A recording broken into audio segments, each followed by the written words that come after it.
Imagine opening your bank app and sending stablecoin to a friend abroad. It arrives in seconds. Or it's Friday night, rent is due, and traditional bank transfers won't clear until Monday. So you send stablecoin and the money lands instantly in the landlord's bank account.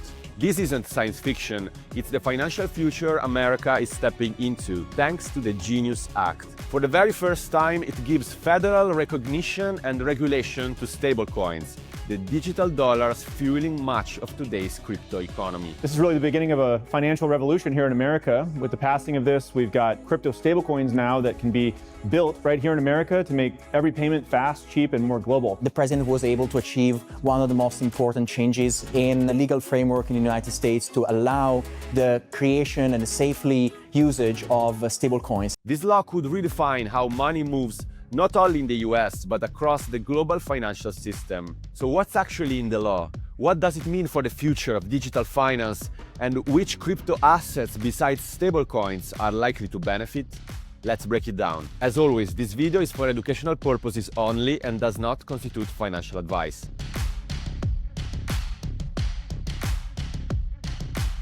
The Genius Act, short for Guiding and Establishing National Innovation for US Stablecoins, was signed into law by President Donald Trump on July 19, 2025, after passing both chambers of Congress with bipartisan support.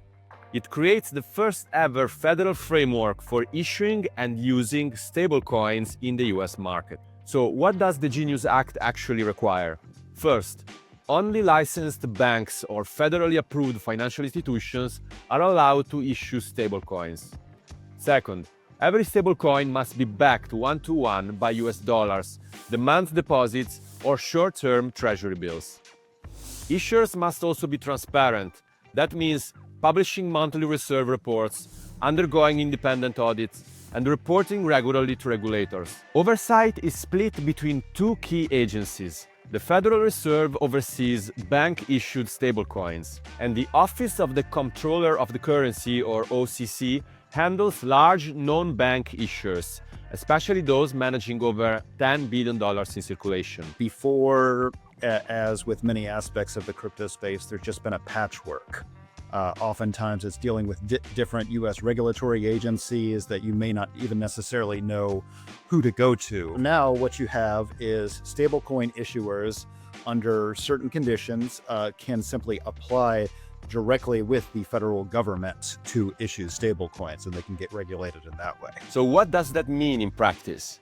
In simple terms, stablecoins are no longer just crypto tokens in a legal gray area. They are now recognized and regulated as real digital dollars. That means banks and other licensed institutions can now hold them, manage them, or even issue their own.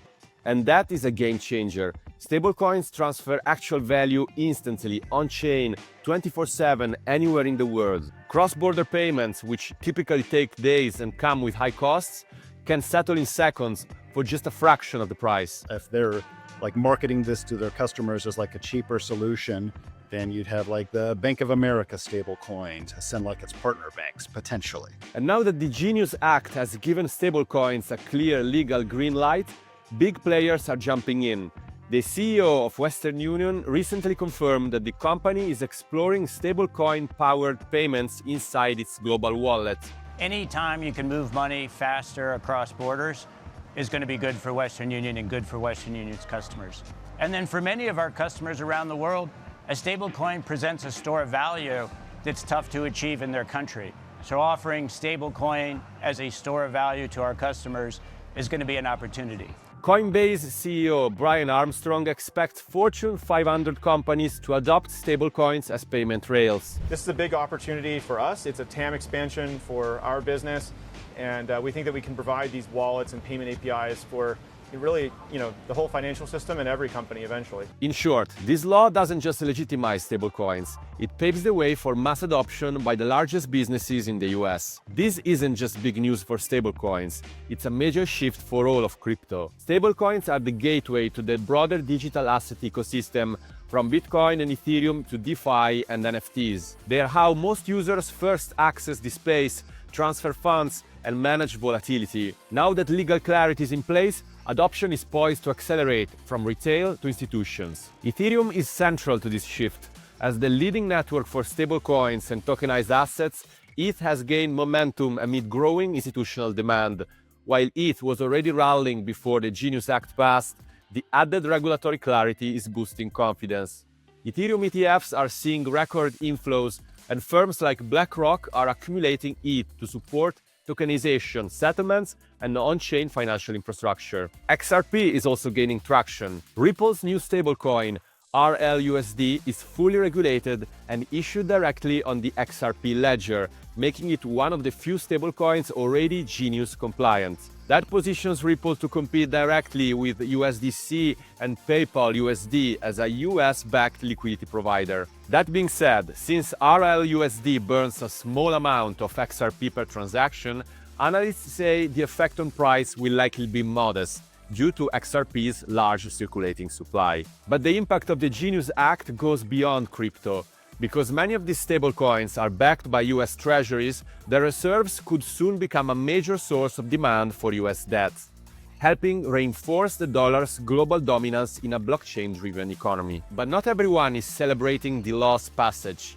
Consumer advocates, including Public Citizen, argue the law could legitimize risky ventures and open the door for tech giants like Amazon, Meta, or Walmart to issue their own stablecoins without sufficient oversight. The competition is good for the market. I really hope that's not the case where you just see Amazon like swallowing the entire market, or Meta or Google or any company. There are also ethical concerns. Commerce Secretary Howard Lutnick is also the CEO of Cantor Fitzgerald, the firm that manages billions in US treasuries on behalf of Tether, the world's largest stablecoin issuer. Critics say this raises serious conflict of interest issues. Other critics warn the bill's strict reserve and licensing requirements could be a problem for smaller issuers, giving an advantage to large players like Circle, Tether, and Ripple. And then there is DeFi.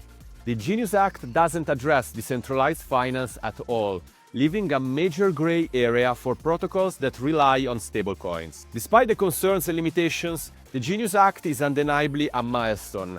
Stablecoins aren't just crypto tokens anymore, they are now fully regulated digital dollars. And with legal clarity finally in place, they are poised to become the backbone of a faster, more open, and more modern financial system. That's it for today's video. If you enjoyed the content, give it a thumbs up, drop a comment, and subscribe for more updates on crypto, regulation, and the future of money.